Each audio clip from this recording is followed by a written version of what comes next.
Neymar junior সারা দুনিয়াকে নাচিয়ে ছাড়লেও একজন ডিফেন্ডারের কাছে তিনি হার মেনেছিলেন। আবার সেই ডিফেন্ডারও স্বীকার করেছিলেন তিনি যত খেলোয়াড়ের মুখোমুখি হয়েছেন তাদের মধ্যে নেইমার সেরা। নেইমার এ পর্যন্ত এই ডিফেন্ডারের বিপক্ষে করতে পারেননি কোনো সিঙ্গেল গোল ও অ্যাসিস্ট। শুধু নেইমার নয়, হালের ভিনিসিয়াস জুনিয়রও এই ডিফেন্ডারকে একদিন বলেছিলেন, তুমি এত ফাস্ট কিভাবে? কে সেই ডিফেন্ডার? নেইমার জুনিয়রকে একবার এক সাক্ষাৎকারে প্রশ্ন করা হয় তার ফেস করা এখন পর্যন্ত সবচেয়ে কঠিন ডিফেন্ডার কে ছিলেন। এই প্রশ্নের প্রতি উত্তরে সেলেসাউদের সর্বোচ্চ গোলদাতা বলেন, আমার পুরো ক্যারিয়ারে ফেস করা সবচেয়ে কঠিন ডিফেন্ডার হলেন ইংল্যান্ড ও ম্যানচেস্টার সিটির কাইল ওয়াকার।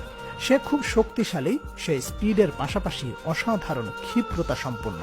পুরো ক্যারিয়ার জুড়ে নেইমার দা সিলভা সান্তোস জুনিয়রের কারিশমাটিক ড্রিবলিংয়ে যেখানে বারবার পরাস্ত হয়ে যেতেন ডিফেন্ডাররা, তাকে ব্লক করার জন্য করতে হতো স্লাইডিং সহ রাফ ট্যাকেল। সেই নেইমার স্বয়ং বারবার বাধার সম্মুখীন হয়েছেন কাইল ওয়াকারের সামনে। বিশ্বের অন্যতম সেরা রাইট ব্যাক কাইল ওয়াকার তার স্পিড, ফিজিক্যাল